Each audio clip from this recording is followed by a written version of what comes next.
Hello दोस्तों, आज हम लोग हिंदी में पढ़ेंगे छंद और छंद के जो प्रकार हैं। तो छंद जानने से पहले हमें मात्राओं की गणना आनी चाहिए। वर्ण होते हैं ह्रस्व वर्ण और दीर्घ वर्ण। तो जो ह्रस्व होते हैं ये ह्रस्व स्वर कुछ होंगे और कुछ दीर्घ स्वर होंगे। तो जो ह्रस्व स्वर होते हैं वो छोटा आ, छोटी ई, छोटा ऊ, ऋण और ये ऊपर जो चंद की बिंदी लगी हुई है इसे बोलते हैं अनुनासिक। इन सब की एक मात्रा होती है, इन्हें लघु कहते हैं। दूसरा दीर्घ स्वर बड़ा आ, बड़ी ई, बड़ा ऊ, ए, आए, ओ, आओ और ये जो अन की बिंदी है इसे अनुस्वार कहते हैं। क्या कहते हैं? अनुस्वार कहते हैं। और ये जो दूसरा चिन्ह है ये है विसर्ग का। इन सब की दो मात्राएं होती हैं, ये याद रखिएगा ताकि मात्राओं की गणना करते समय गलती ना होने पाए। दूसरा नियम है आधे वर्ण हलंत और हल की कोई मात्रा नहीं होती है, मगर इससे पहले अगर कोई ह्रस्व वर्ण आया तो ह्रस्व जो है वो दीर्घ बन जाता है। जैसे लिखा है नस्ल, तो बीच में जो आधा सा आया है इसके पहले ना दिया गया है वो ह्रस्व वर्ण है। और जो ह्रस्व वर्ण होता है वो दीर्घ बन जाता है जब उसके बाद में कोई क्या लिखा हो, आधा वर्ण लिखा होता है। दूसरा नियम है संयुक्त व्यंजन जैसे छ, त्र, ज्ञ और श्रा, इन सब पर हमेशा एक ही मात्रा लगाई जाती है, लेकिन अगर इनसे पहले कोई ह्रस्व वर्ण होगा तो हमेशा ये दीर्घ बन जाते हैं। कैसे? जैसे बोला गया पुत्र, तो ऐसे तो पा पर एक ही मात्रा लगेगी क्योंकि छोटा ऊ है जो कि ह्रस्व है, और त्रा पर एक लगेगी, लेकिन उससे पहले एक ह्रस्व आ गया है पा, इसलिए उस पर दो मात्राएं बन जाएंगी। तो ये नियम है मात्राओं का, इसे याद रखेंगे तो मात्राएं लगाने में कभी भी गलतियां नहीं होंगी। और मात्राएं हमेशा हर एक चरण में पीछे से लगाई जाती हैं ताकि गलती ना होने पाए। तो पहला जो हम छंद पढ़ेंगे चौपाई छंद है। यह एक सममात्रिक छंद है। इसके प्रत्येक चरण में 16 मात्राएं होती हैं। हर चरण में 16 मात्राएं होती हैं। पहले चरण का तुक दूसरे चरण से तथा तीसरे चरण का जो तुक है वो चौथे चरण से मिलता है। तो जो चौपाई छंद होता है इसमें 4 चरण होते हैं। पहले चरण का तुक दूसरे चरण से, तीसरे चरण का तुक चौथे चरण से मिलता है। अब ये तुक क्या है? राइमिंग वर्ड, जैसे सागर का उजागर, ये दोनों में रा आए हैं, ये एक जैसे बनते हैं तो इन्हें बोलते हैं तुक। उदाहरण कैसे पढ़ा जाए तो एग्जाम्पल है इसका, जय हनुमान ज्ञान गुण सागर, जय कपीस तिहुलोक उजागर, राम दूत अतुलित बलधामा, अंजन पुत्र पवन सुत नामा। तो इसमें मात्राएं लगाएं, पहले पीछे से लगाएंगे। पहले चरण में रा पर एक मात्रा, गा पर एक मात्रा, सा पर दो मात्राएं, ना पर एक मात्रा, गा पर एक मात्रा, ना पे एक मात्रा, ज्ञा यहाँ पर बड़ा आ है साथ में इसलिए दो मात्राएं, ना पर एक मात्रा, मा पर दो मात्रा यानी गुरु बनेगा, ना पर फिर एक मात्रा, हा पर एक मात्राएं। काउंट कर लीजिए 16 मात्राएं हैं। दूसरे चरण में दोस्तों रा पर एक मात्रा, गा पर एक, जा पर दो, ऊ पर एक, का पर एक, लो यानी ओ की मात्रा यानी दो, हा पे चंद की बिंदी इस पर एक, ता पर एक, सा पर एक, पी पर दो और का पर एक, या पर एक और जा पर एक मात्रा। काउंट करेंगे 16 मात्राएं दी गई।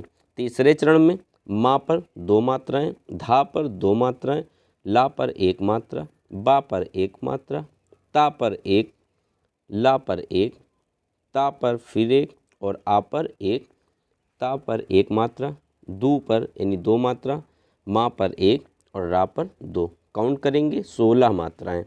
फिर चौथे चरण में मा पर दो मात्राएं, ना पर दो मात्राएं, ता पर एक मात्रा, सा पर एक मात्रा, ना पर एक, वा पर एक, पा पर एक, त्रा पर एक, लेकिन ये संयुक्त व्यंजन है, इससे पहले ह्रस्व आया है तो ये दीर्घ बन जाएगा। फिर यहाँ पर पा पर दो मात्राएं, ना पर एक, जा पर एक। अनुस्वार है, अनुस्वार पर कितनी होती? दो होती हैं। काउंट करेंगे यहाँ पर 16 मात्राएं। तो इसके हर चरण में 16 मात्राएं हैं। पहले चरण का तुक दूसरे से, तीसरे का चौथे से, अतः यहाँ पर जो बनेगा वो चौपाई छंद हो जाएगा। अगला हम पढ़ेंगे दोहा छंद। दोहा छंद यह एक अर्ध सममात्रिक छंद है। अर्ध सममात्रिक का अर्थ ये हुआ कि दो चरण में मात्राएं एक जैसी होंगी यानी बराबर होंगी और दो चरण में अलग होंगी। तो मात्राएं जब देखते हैं तो पहले और तीसरे का देखते हैं, दूसरे और चौथे का देखते हैं। तो यह एक अर्ध सममात्रिक छंद है। इसके पहले और तीसरे चरण में 13 मात्राएं होती हैं तथा दूसरे और चौथे चरण में 11 मात्राएं होती हैं। उदाहरण दोस्तों क्या है? रहीमन पानी राखिए, बिन पानी सब सून, पानी गए न उबरे, मोती मानुष चून। क्या उदाहरण है? रहीमन पानी राखिए, बिन पानी सब सून, पानी गए न उबरे, मोती मानुष चून। अब दोस्तों खास बात ये है कि ये उदाहरण है श्लेष अलंकार का भी। अगर श्लेष अलंकार पूछा जाता तो हम ये उदाहरण लिख सकते थे। मात्राएं लगाते हैं दोस्तों, पीछे से लगाएंगे।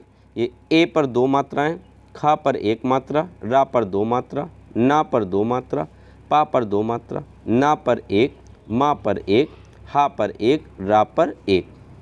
काउंट कर लेंगे, इसमें 13 मात्राएं हैं। दूसरे चरण में ना पर 1, सा पर 2, बा पर 1, सा पर 1, ना पर 2, पा पर 2, फिर 1 और 1।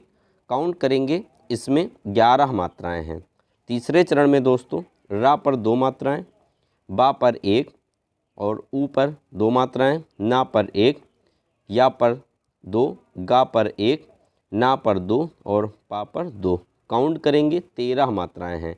चौथे चरण में 1, 2, 1, 1, 2, 2 और 2। काउंट करेंगे 11 मात्राएं हैं। इस तरह से इसके पहले और तीसरे चरण में 13 मात्राएं हैं, दूसरे और चौथे चरण में 11 मात्राएं हैं। अतः यह दोहा छंद है। अगला है सोरठा छंद। तो यह एक अर्ध सममात्रिक छंद है। यह दोहे का उल्टा होता है। इसमें 4 चरण होते हैं। इसके पहले और तीसरे चरण में 11 मात्राएं होती हैं तथा दूसरे और चौथे चरण में 13 मात्राएं होती हैं। तो क्या बोलेंगे डिफिनेशन में? यह एक अर्ध सममात्रिक छंद है। यह दोहे का उल्टा होता है। इसमें 4 चरण होते हैं। इसके पहले और तीसरे चरण में 11 मात्राएं तथा दूसरे और चौथे चरण में 13 मात्राएं होती हैं। उदाहरण है इसका दोस्तों, जो सुमिरत सिद्धि होई, गणनायक करिवर बदन, करहु अनुग्रह सोई, बुद्धिरास शुभगुण सदन। क्या है एग्जाम्पल? 2 बार लिखेंगे इसको, से ही याद हो जाएगा। जो सुमिरत सिद्धि होई, गणनायक करिवर बदन, करहु अनुग्रह सोई, बुद्धिरास शुभगुण सदन। तो जो पहला चरण है, जो सुमिरत सिद्धि होई, इसमें मात्रा लगाते हैं। तो छोटी ई पर 1, फिर हो पर 2 मात्राएं, फिर धा पर 1, सा पर 1, फिर ता पर 1, रा पर 1, मा पर 1, सा पर 1 और जो में 2 हो जाएंगी, गुरु बन जाएगा। तो इसमें पहले चरण में 11 मात्राएं हैं।